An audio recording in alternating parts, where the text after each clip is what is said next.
کہ جب کسی کے گھر میں لڑکی پیدا ہوتی، بیٹی پیدا ہوتی، تو شرم سے اس کا سر جھک جاتا.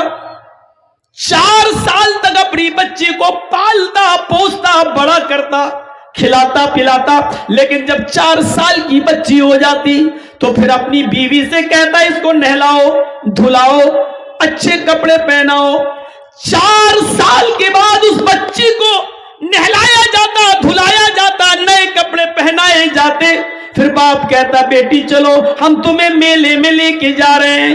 پھر میلے میں لے کے جاتا، جنگل میں لے جاتا جہاں پہلے سے گڈھا کھدا ہوا ہوتا، اس گڈھے میں کہتا بیٹی ذرا جھانک کر دیکھو، تمہیں تمہاری ماں نظر آئے گی، تمہیں تمہاری ماں دکھائی دے گی.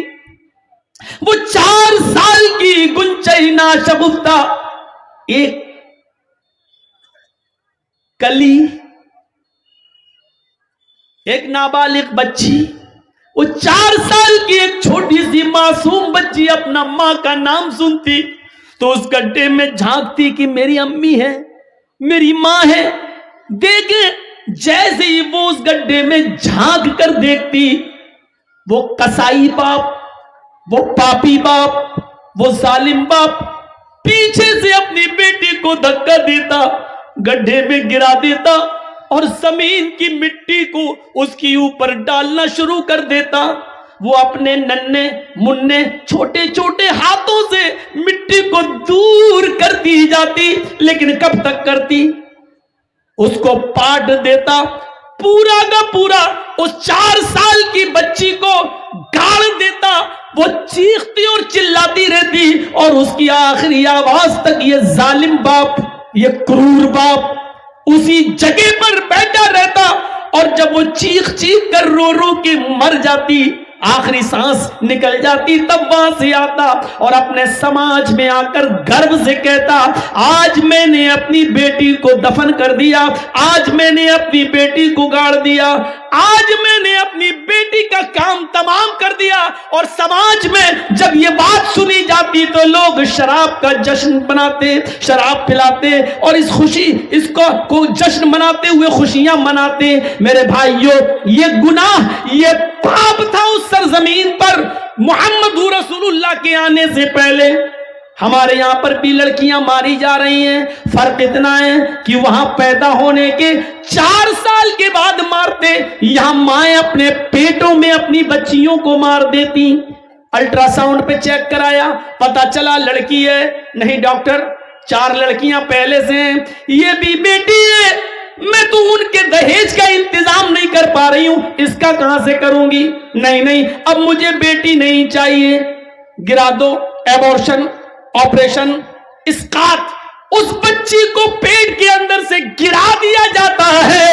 اگر یہاں کسی نے یہ جرم کیا ہے، سن لو میری بہنوں، سن لو میری قوم کی بیٹیوں، سن لو میری سماج کی ماں، اوہ سنو، اللہ کے نبی فرماتے ہیں جس عورت نے اپنے پیٹ سے کسی بچے کو گرایا، ایبورشن کرایا، اس کی عمر پیٹ میں 1 دن کی کیوں نہ ہو، 1 ہفتے کا بچہ کیوں نہ ہو، پیٹ میں 1 مہینے کا کیوں نہ ہو، 3 مہینے کا کیوں نہ ہو، 3 دن کا کیوں نہ ہو، قیامت کے دن یہ بچہ اللہ رب العالمین اس کو زندگی دے گا، اس کو ہاتھ دے گا، پیر دے گا، زبان دے گا، سر دے گا، آنکھیں دے گا، چہرہ دے گا، سب کچھ دے گا. جاء یوم القیامہ ومعلقم بین ثدیہ، یہ بچہ اپنے ماں کی دونوں پستانوں سے لٹکا ہوا آئے گا، اپنے ماں کے دونوں سینے سے لٹکا ہوا آئے گا. قیامت کے دن اس حال میں آئے گا کہ یہ بچہ اپنے ماں کی پستان سے دودھ چوس رہا ہوگا، دودھ کھینچ رہا ہوگا. اللہ رب العالمین کی آواز آئے گی، آئے بچے تجھے کچھ کہنا ہے؟ بچہ اپنے ماں کی پستان کو چھوڑ دے گا، یقول چیخے گا اور کہے گا یا ربی ہذہ امی قتلتنی، اللہ یہ میری ماں ہے جس نے دنیا میں مجھے مار ڈالا تھا، اللہ یہ میری ماں ہے جس نے دنیا میں میری جان لے لی تھی، اللہ یہ میری ماں ہے جس نے دنیا میں مجھے قتل کر ڈالا تھا. اللہ یہ دنیا میں میری نہ بنی، آج آج تو اس کا خیال نہ رکھ، اے اللہ میری ماں کو جہنم میں ڈال دے، اللہ میری ماں کو تو جنت میں مت بھیج، اللہ اس نے دنیا میں مجھے پناہ نہ دی، دنیا میں مجھے آنے سے پہلے مار ڈالا، اے اللہ تو بھی اس کو جہنم میں بھیج۔ وہ بچہ اللہ سے شکایت کرے گا، اللہ میری ماں کو دنیا میں جب اس نے مجھے نہیں وجود میں لائی تو اس کو جنت میں کیسے بھیج سکتا ہے، اے اللہ میری ماں کو تو جہنم میں ڈال دے۔ وہ بچہ اپنی ماں کو اللہ سے فریاد کر کے جہنم میں بھجوا دے گا۔ اگر کسی ماں نے، کسی عورت نے اگر یہ جرم کیا ہے تو جاؤ فجر کی نماز سے پہلے پہلے مصلی بچھاؤ، سجدے کرو اور اپنے روٹھے ہوئے رب کو منا لو، شاید اس کو رحم آ جائے تو تمہیں توبہ قبول کر کے بخش دے، ورنہ امید بہت کم ہے۔